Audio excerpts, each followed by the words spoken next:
Hey everybody, Ed here with the Digital Digest, and today I wanted to share my full review, the digitally digested segment, for the Nvidia SHIELD. So what we're looking at is a portable gaming console that is based around the Android operating system, powered by Nvidia's very own Tegra 4, which is pretty much the fastest mobile processor on the market. Of course, a quad-core A15 chip. It is just simply a beast. It's complemented by 2 gigs of RAM, 16 gigs of internal storage, which can be expanded using the micro SD card slot, which I'll be showing you as I take you around the hardware in a moment. You've also got, of course, Wi-Fi, which is dual band, some of the best Wi-Fi performance you'll find on any mobile device in the market, tablet, smartphone, or otherwise, in this case, gaming console. And you've also got GPS. So between the Wi-Fi, Bluetooth, GPS, quad-core chipset, that 16 gigs of internal storage, expandability, all of these things sound like your traditional smartphone or tablet, but of course we're looking at a console-quality game controller as well. And then you've got a 5-inch 720p retinal display, as Nvidia has coined it. So this all comes together to be, as I've already stated, a portable gaming system and then some. Many have referred to this device as half-baked, incomplete, or a beta, and I understand where they're coming from, and through the course of this review, I'll point a lot of those flaws out. And those are things that are part of being a first-gen product, which this clearly is. In fact, it's the first piece of actual hardware that Nvidia has ever manufactured themselves. They now have their own tablet coming out, but that's really more of picking up where the last Nexus 7 contract they thought, I think, would have left off. Of course, that contract is no longer with Nvidia in terms of the processor. We're not seeing a Tegra 4 in the latest Nexus 7 at least. We're working with a Snapdragon, a Qualcomm chip, but again, the idea here is that Nvidia is beginning to manufacture their own hardware because, quite frankly, they have the ability to do so. They've been in the business for several years now, and they are frankly also being valued as a mobile company more so than the desktop graphics company that they've always been. So really the SHIELD kind of embodies this transition that Nvidia has taken on, and it has a lot of different capabilities. So first off, the portable gaming console. You've got all of those specifications I mentioned, and you've got the best controller without any question that money can buy in the marketplace in order to play Android games to your heart's content. Now, it's a very pricey package, even though I can tell all of you that the hardware, what Nvidia has put together here, the design, even if you think it may be ugly or beautiful, it doesn't really matter, it's a great value. But if you're looking to replace something like a tablet, this is not the device to do it because it's not a tablet, it's a portable gaming console. So too often I hear people comparing this to other Android-driven devices that are tablets or smartphones and trying to draw that comparison, and they really shouldn't be because this has far greater capabilities than any Android tablet or smartphone, but in the same vein, it also lacks a lot of the niceties we expect from those devices that make them much more universally acceptable than something that's driven by a console controller. So with that said, let me close this up and just do a quick hardware tour, and then we're going to get down to business. So Nvidia sells removable plates here. This is the one that comes with its stock. It's just a silver finish. The other lids, I think, run $19.99, so $20 if you want to customize. Your serial number is hidden right there underneath where the plate sits. It is magnetic, so the idea is that it's very easy to apply, as you may have noticed. Overall, I do like the design of this product. I think that the SHIELD is well built. It's definitely a little bit on the heavy side. I think a lot of people are surprised when they first get it in their hands because they're expecting something more lightweight, since, after all, it is going to be sitting in your palms.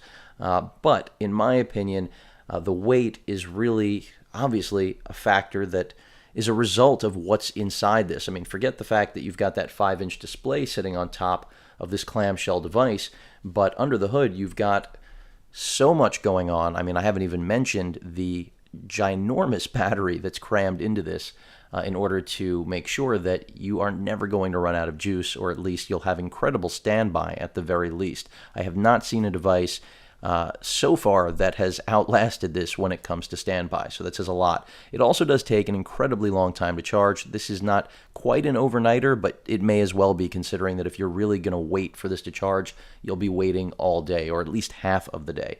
Not exactly, but I think you understand what I'm saying. But overall, I like the design a lot. Everything that you expect from a console controller is there in terms of your triggers as well as your bumpers. They all function exactly as they should. They're just as responsive as any console quality controller, PS3 or Xbox 360 alike. But again, this is a much weightier device because everything is inside it. Now, with that said, a lot of people already may be saying to themselves, well, how can you really use this if it's that heavy? Well, I think it's because Nvidia realizes that even though they designed this for serious gamers, it's for when serious gamers want to do something casually. This device is not meant to be your replacement for your actual gaming rig. It's an extension of it. It allows you to play wirelessly. This is a feature I haven't mentioned yet. You can stream a tremendous amount of titles. There are a list of Steam-approved titles that this will work with your gaming rig if you have an Nvidia 600 or higher graphics card. Anything below that, it gets tricky. It does not, at least through Nvidia's own certification, work with any mobile processors. But if you take a look at XDA, you will see that right now in the forum they have a tremendous amount of games as well as processors, even mobile ones that they've gotten this to stream with that are not certified or approved of by Nvidia. Now, clearly Nvidia is not going to approve a wide gamut of cards that are on the lower end, even if they're capable, because they don't want to sacrifice the experience. So that's understandable. The HDMI output on this is now only capable of outputting 720p, which is a little bit silly considering this device is rated at being able to output 4K, which I mentioned in my original unboxing. But again, I think that at least revolves around the fact that they believe that most people are interested in what they can do with this on the gaming side of things. And while this may be able to literally push out 4K content, there's no way that that Tegra 4 is going to necessarily push out 4K gaming content. So I think that's part of the reason we're sitting at 720p right now, especially because of the streaming end of things. When you're actually streaming content, the transcoding or re-encoding that's being done by the graphics card, because essentially that's what's happening. This has one of the best dual band wireless chipsets I've ever seen, and it needs it, because if you're going to wirelessly play games from your computer on your local home network over wireless, of course, because there is no hardwired connection here, that would defeat the purpose of the Shield, then you're going to actually need the best chipset. So NVIDIA's done that. I mean, everything when it comes to hardware here is spot on. This is what I would liken to when Microsoft came out with Surface Pro. It may not have had the specifications everyone was looking for, but the hardware in terms of what they brought together, the quality of the build, it was stupendous. And NVIDIA's done that here, even though this is plastic. Again, weighty device, so it has that quality feel. It does not get me tired. I don't feel fatigue from this, but then again, I'm not spending hours on this, and I don't think NVIDIA planned on anyone spending hours on this. So wanted to point that out before we actually get to going over some things with the Shield. So keep in mind, again, that this is really designed for serious gamers, but in the same vein, it's for serious gamers in their casual gaming moments, away from the system, rather than when you're actually, clearly could be at your computer playing your games the way they're meant to be played, rather than on a 5-inch screen. And the streaming, the output, just isn't going to keep up and play as well as what you're going to get right here on the screen. I can tell you that right now, even though I'm not doing a live demo of that. So with all of that said, I've mentioned all of the internals. GPS functions very well, which is surprising considering, again, this is a portable gaming console, and you can play just about any Android game, of course, on here. It is an Android-driven device, so there's really no game that's going to not work. What you will have problems with is controller support. Now, most games out there do already have solid controller support, but many titles don't because they rely on traditional touchscreen experiences. So that's where you will run into some hiccups. I'm not going to show exact examples of that because, after all, the beauty of the Shield is not running into those issues. But I am warning you that you will see instances of things like that. So let's start off with some Dead Trigger. And, of course, one of the more popular titles out there, and for good reason. It's a fantastic Android game. And on the Shield, as I get a good viewing angle for all of you, it really does look great. It shines. I mean, the performance is exactly what it should be. And I'll go ahead and start it up. Now, as you noticed, I had to use the touchscreen there. That's because this is not a Shield certified title. I'll be showing you the Shield store in a moment, but I wanted to get to some gameplay immediately.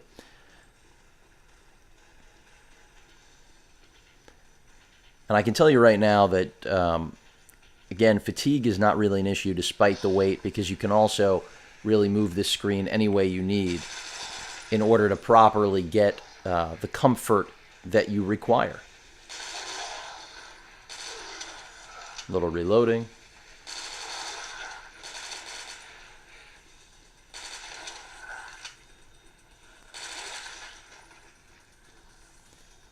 But I think it should be pretty clear that the graphics look great, the gameplay just follows suit.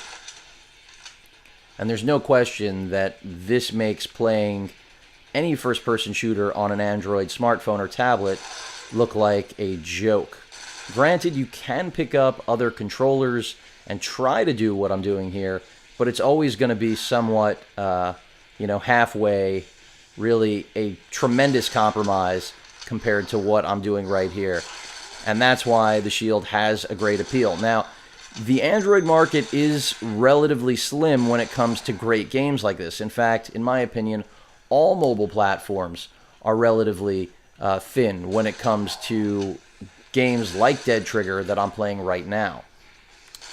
What I hope for, which I mentioned in my unboxing, is that down the road eventually we will have, as a result of things like Shield, far greater interest from developers to actually put out games for devices exactly like this. And hopefully Shield won't be abandoned, but clearly no guarantees that there's going to be a second go around at this, because I will state openly that as much as I do like this unit, there's no question that it can be viewed as still a beta experimental type product that clearly isn't for everyone. But right now, what I've just demonstrated, as I'm going to use the Tegra button right here, and I'm going to talk about that as well, is that there's something for everyone to like. For those of you who want to stick to just using this as an Android console and just play games straight from the Shield store, which, by the way, I hit that Nvidia Shield button right there, which acts as a home button as well as kind of a flip back button. It'll just switch back to whatever you were last at. So if I hit it again, it should bring us right back to the game. Once more, back to the Shield store. So you've got Shield games. I'm going to bring the camera in a little bit tighter here, give you a better view of the screen. So we've got, as I just mentioned, the Shield games, and then you have the Shield store. Now, the Shield store essentially populates all of the games that have been actually approved, certified to work with the Shield. What I mean by that is that you're not going to run into any integration issues. You're not going to run into what I just had before, where I had to actually touch the screen in Dead Trigger. Dead Trigger, unfortunately, isn't a title that's part of the Shield store. I'm not sure why. The collection has grown since day one. That's definitely a positive sign. I don't know the exact count in terms of how many games have been added, but you can see as I scroll through, it's a pretty extensive list at this point. I do know that when I got it, it was probably about half this number. So if things continue to go that way, there are going to be a lot of quality games available for this console. And that's just from the Android, angle of things. So for those of you who are purchasing this to be solely an Android console, I think you're going to be really pleased, because this does put every other controller to shame. The built-in 5-inch screen, probably my only complaint with that is that I wish it were bigger, but when you take into account the form factor of this entire unit, you realize that Nvidia already, realized as much as they could in screen size. Granted, there's quite a bit of bezel, which could lead to the argument that maybe they could have crammed a little bit more in there, but hopefully that's what we'll see in a second generation, just a more refined product.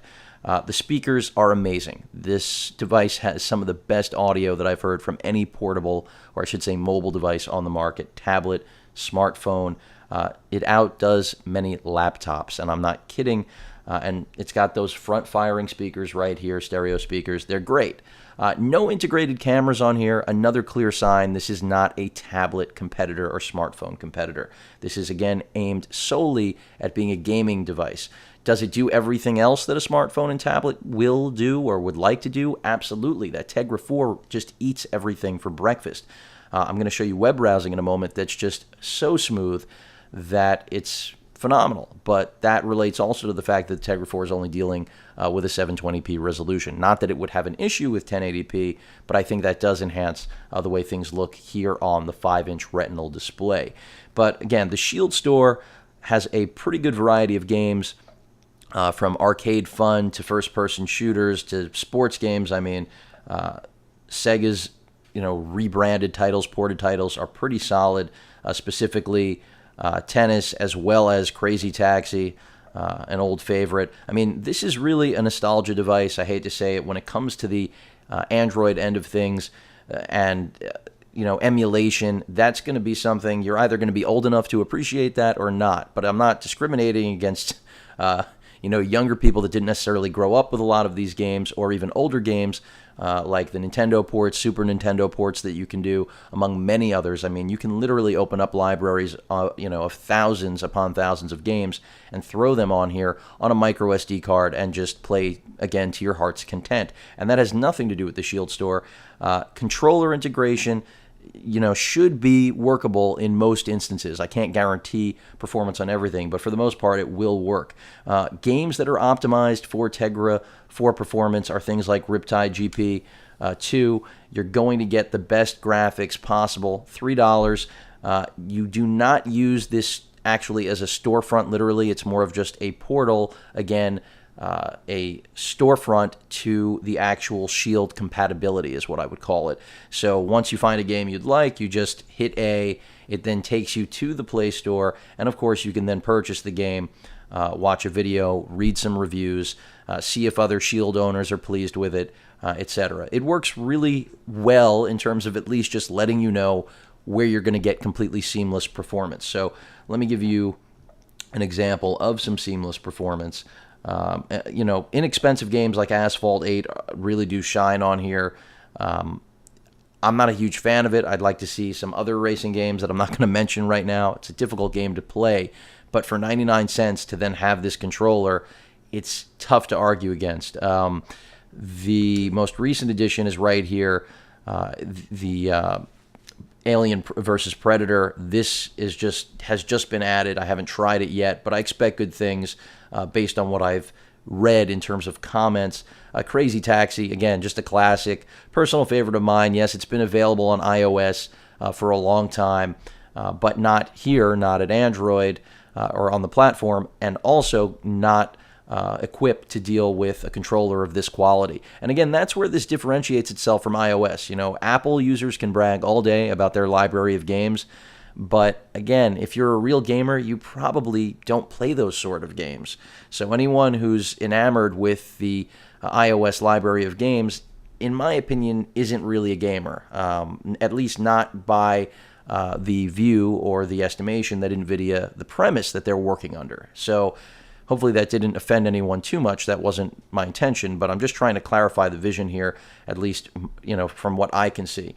And that's part of the reason, as much of a gamer as I am, I'm not prone to gaming on my Note 2 or any of my tablets. It's just not a conducive environment.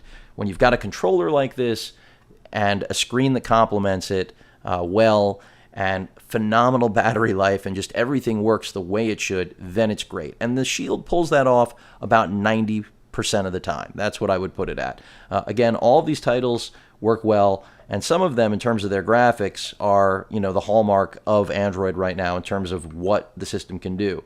Shadowgun, of course, THD, one of those titles. It's not new, but much like Riptide, it's like the benchmark for what the Tegra 4 can do in showing off everything. I'm trying to look at what other title is extraordinarily popular. I mean, of course, the Grand Theft titles are great on this also. Max Payne is another great title on here.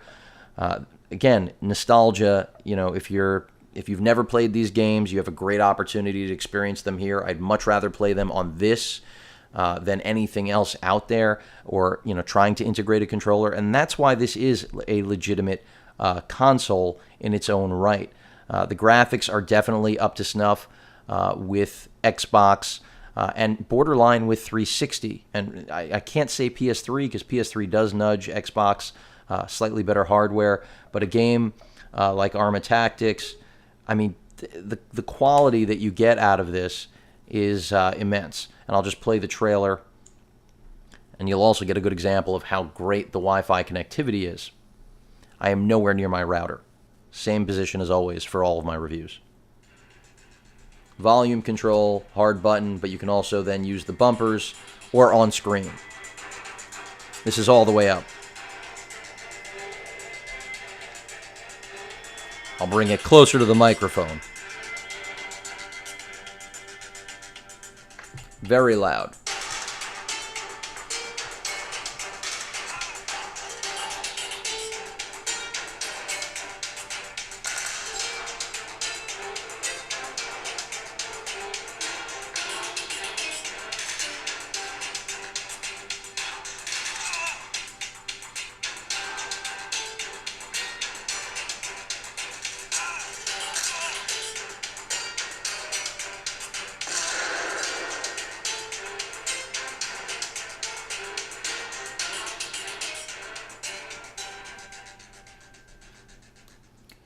So now that I've shown at least some Android, portable console capability off here, I want to point out that a lot of people, both reviewers, users alike, have been critical of this device with regard to its capability of being an Android console. In fact, they are very specific and to the point of making it clear that if you plan on using this solely as an Android console, pass. Go get yourself a tablet, get yourself a Nexus 7, and I understand why they make that reference, because first and foremost, a Nexus 7 tablet is less expensive, and that's already a good enough reason, quite frankly, because $300 is pricey when you can find a Nexus 7 at a little over $200. Of course, there are other tablets you can find for even less. They won't compare, though, when it comes to the power inside of this device. But I disagree with that standpoint because, as I've just shown you, the library is growing. The playability is fantastic. If you go out and purchase a quality controller right now, again, nothing is comparable to this, you're going to spend a good amount of money. You're not going to spend $300, but it'll be under $100, but you're still going to be left with a less than desirable experience compared to the controller that's offered here. Of course, no seamless integration. You always have to go through pairing, which to me is cumbersome to say the least, where in this package you've got it all under one piece of equipment, and the wireless capability on it is just mind-numbing. So I don't think that you need to purchase the Shield only if you plan to use it as a wireless streaming gaming device on your local area network at home. I think that's a great selling point for fathers, and I would say adults in general, that don't want to wake up their spouse if for some reason their gaming system is in the bedroom. It allows them to go into another room and to play. On the other hand, it just gives you the freedom to be gaming your favorite Steam titles on this device anywhere in the house. And the latency level is extraordinarily low. When you're playing this on the Shield screen, virtually nil. If you output it, that 720p isn't beautiful to begin with on large displays like my 55-inch, for example, that I have in my bedroom.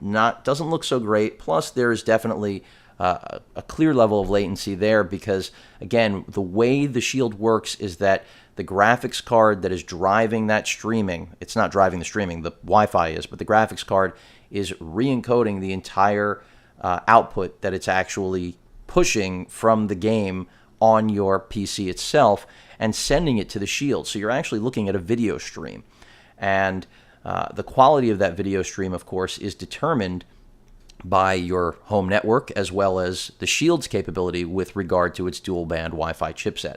So that's where it really performs extraordinarily well. I don't think that needs to be the reason that you buy this, but I definitely think it should be at the top of your list. That's what I think when Nvidia designed this, I think that was really the primary goal. It was to begin that capability of cloud gaming, which this is a step towards that. That's the vision for Nvidia.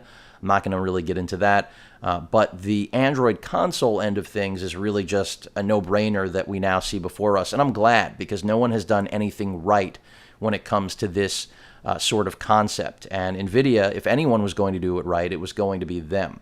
So I've given a lot of praise through the 25 minutes that I've talked up the Shield, both from its Android gaming console perspective, as well as to what it can do when compared to the, I'll say, lack of competition in its arena.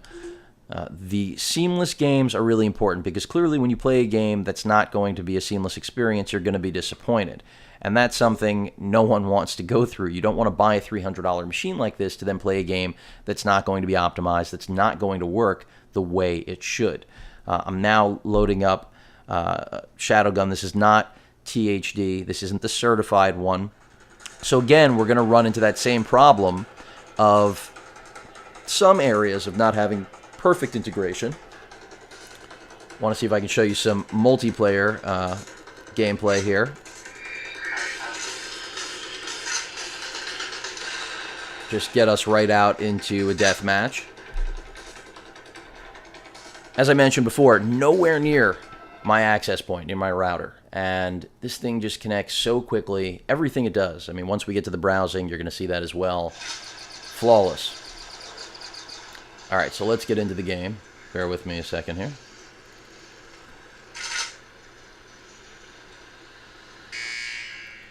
Do my best on the angle to give you guys the least amount of glare here.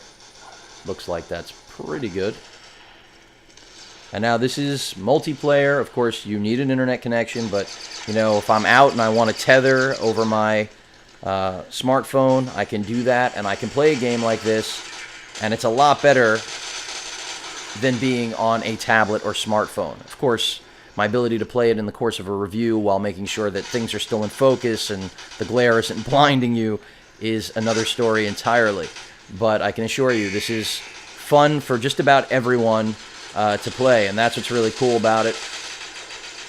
You can hand this to anyone, and they're just, once you tell them they're playing a game online against other people in this kind of quality, in this sort of form factor, it's just amazing. And I'm getting my ass kicked, so I'm going to back out. Just going to use the home button.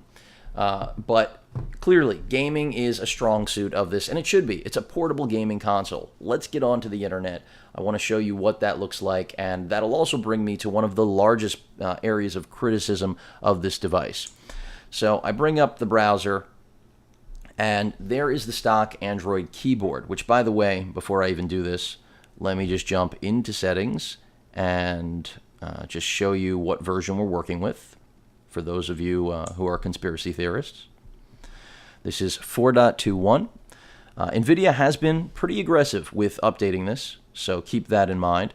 And I expect them to continue to be, because, again, they are a very strong partner with Google, even though they don't have, clearly, they lost the contract for the second-gen Nexus 7. Part of the reason they're coming out with their own $200 Note tablet, which also, I don't think that in any way cannibalizes this. For those of you out there saying, well, it's got very similar specifications, lower price point, why wouldn't I just buy that? Well, again, if you want a gaming console, that would be the reason why.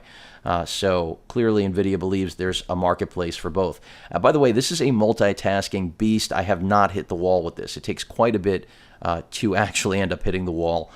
Fans will kick on when you're pushing it, playing heavy games that really do push the entire system.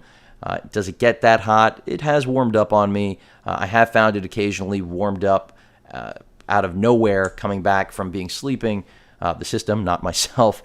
And that was a little bit bizarre. I think Nvidia has worked on that in their patches and their updates. But here's one of the chief criticisms, the keyboard. No matter what keyboard you put on there, because of course part of the beauty of Android is the ability to throw on a whole variety of custom keyboards, it's going to take up half of the screen, and there's no good way to really use it.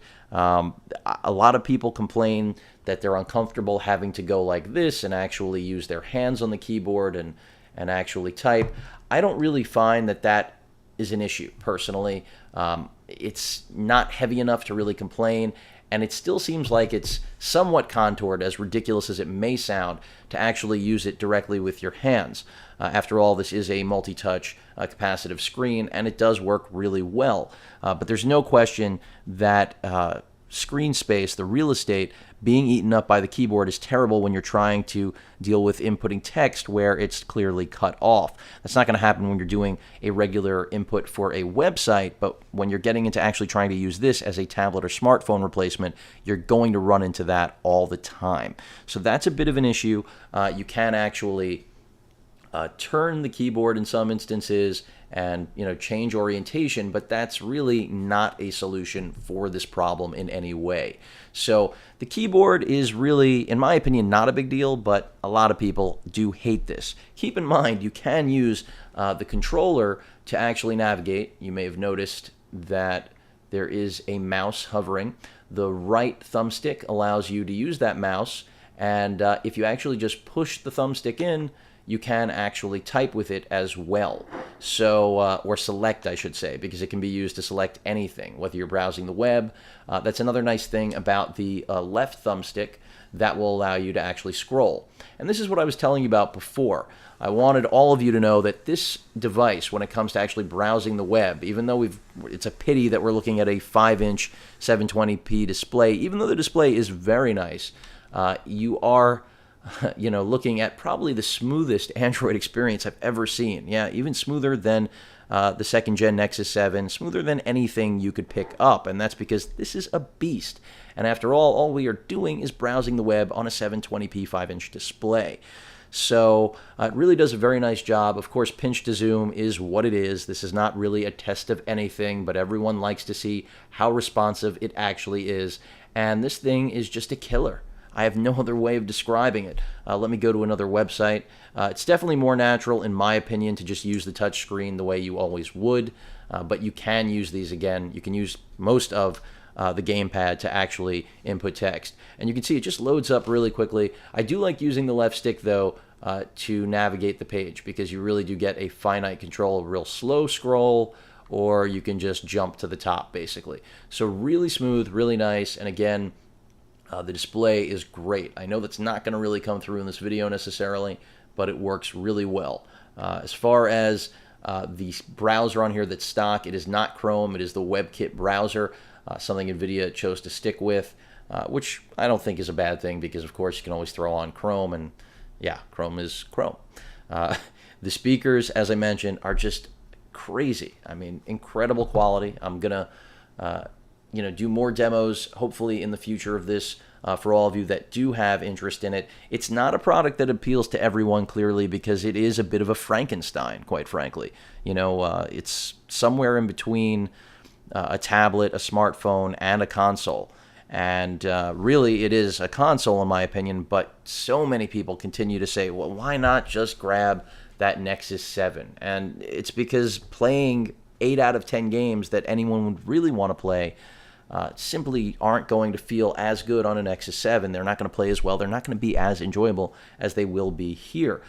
Plus, you have hardware that's unmatched, except for by $500-600 tablets right now.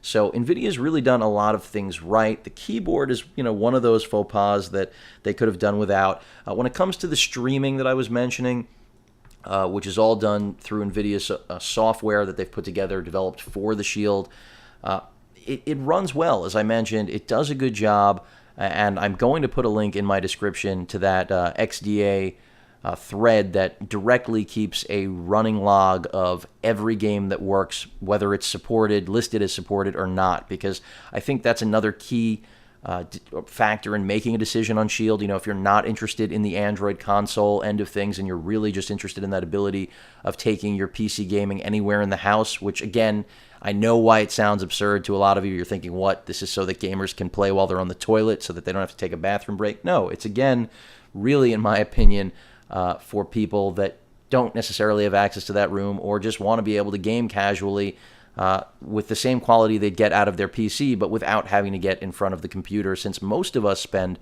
our entire workday in front of a computer to begin with. So there are a lot of different ways of justifying that part of the vision of gaming around the house, rather than just making a joke about, playing while being on the throne, so to speak. But overall, NVIDIA has done almost everything right. I mean, all of the problems that it has are really just a matter of it being first gen and development needing further maturation, which, if that all comes together, this is going to be, it's going to be a game changer. Right now, it doesn't have that reputation. Another thing that has to happen is price point. We're looking at a $300 device. Originally, it was priced even higher because NVIDIA knew how much they spent to develop it and put it together, and then what the hardware costs were going to be. Of course, it helped that it was their own Tegra 4 processor in there, and they didn't have to source that, but still, as much as that could save them on cost, they did have to develop the chip.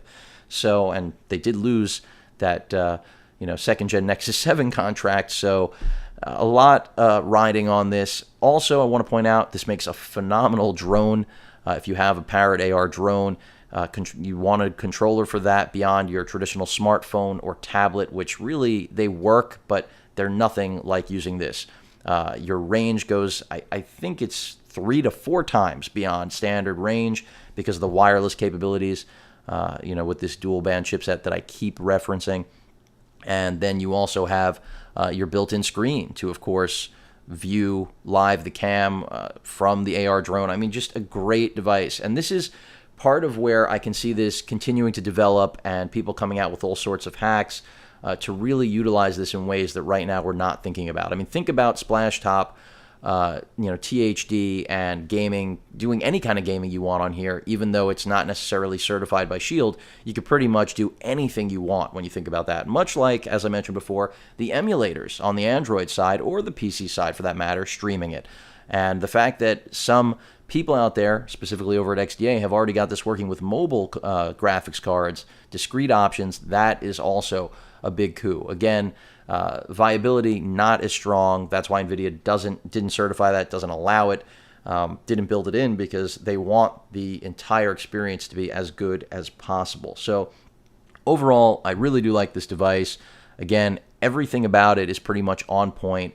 The hiccups that it has are just, as I mentioned earlier, a result of first gen, and I won't even chalk it up to NVIDIA not doing enough work on this, because it's part of the market conforming to them not necessarily needing to conform to the market, because they're the ones trying to change the game with this device. So I give them a lot of credit. Going out there and having the gall to do this takes a set to really come out with a device like this and roll the dice. And I know they worked on it a long time.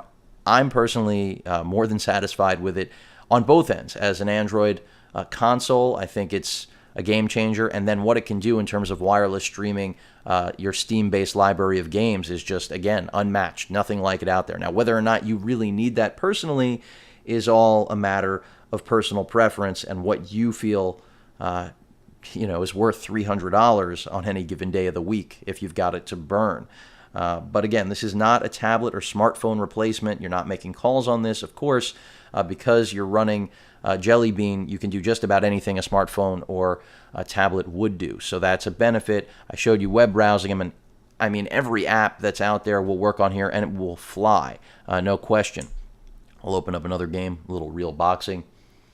And it's a great device. There aren't a lot of negative things. All the little hiccups and bugs that people have, in my opinion, exaggerated about this are almost as if they came into the SHIELD with the attitude of that it was a failure before they even started using it.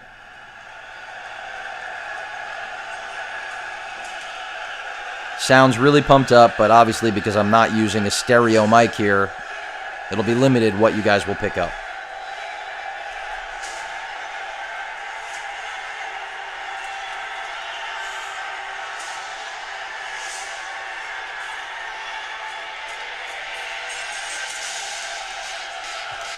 Another great thing about this is that it acts as a stand. I just, was on a vacation not too long ago.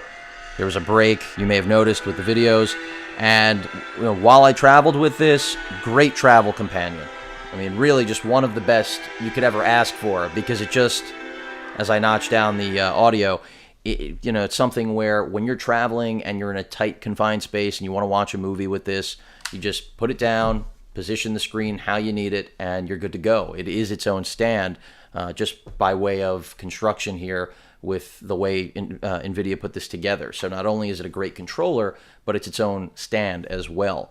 And it's another great element of the design that I think most don't expect or aren't thinking of, quite frankly.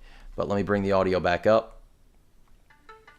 Not in love with this game, but it's a title that, for what it is, looks good. And it's another one that reminds you of how far we've come with mobile platform gaming, in my opinion. Ladies and gentlemen, please welcome both warriors standing in the ring, ready for the You can see, by the way, and I'm not sure that you guys will see it, the actual pattern on the screen for the grid, essentially, for the multi-touch input. Something we don't see on all devices anymore. I'm not saying that that's, one of the downsides to the build quality, but it is something you will notice, and I'm giving a pretty detailed review here, so I don't want to hear about how I didn't warn anyone that the grid is visible. Looks like I'm about to get knocked out, and that's it. Or did I knock someone out? I don't even know at this point, because I'm watching it on the wrong scene. Yeah, it's me that's knocked out. So yet another demo there of real boxing. There are just so many games to play with, tinker with, and that's without getting into the emulators. That's where I think this device is really a bit of a paradise when it comes to consoles that are portable, have immense battery life. You just can bring back all those titles. It does come with, I can't not mention this, out of the box, 2 titles, which aren't anything to get excited about. This is my own personal library, by the way. That's the other feature when you go into Shield Games. Anything you've downloaded will be there. You can see that it comes with Expendable. So that's another game you get. And it plays nicely. I'm not going to demo it right now. I'll save that for another video. But that does come included. Trying to back out. Let's see if I can get it to work with the Nvidia home button. It did work. And then you also get Sonic 4, which is optimized for THD. Another inexpensive game that they've thrown in. I could have done without this. I know Sonic, for a lot of people, is one of those games they get excited about. Personally, it doesn't do anything for me, but visually speaking, it is a very good example of what a nice job this portable gaming console can do. So, and also a good time to use the start button. Not every game, by the way, that's part of the integration I keep talking about. The start button may or may not work, but when you get a Shield certified game, all of these buttons are going to work exactly like a console's should. But again, not demoing this, just really wanted to bring it up. Those are 2 games that are included. In terms of stock applications that come in here out of the box, bring in a tight shot again.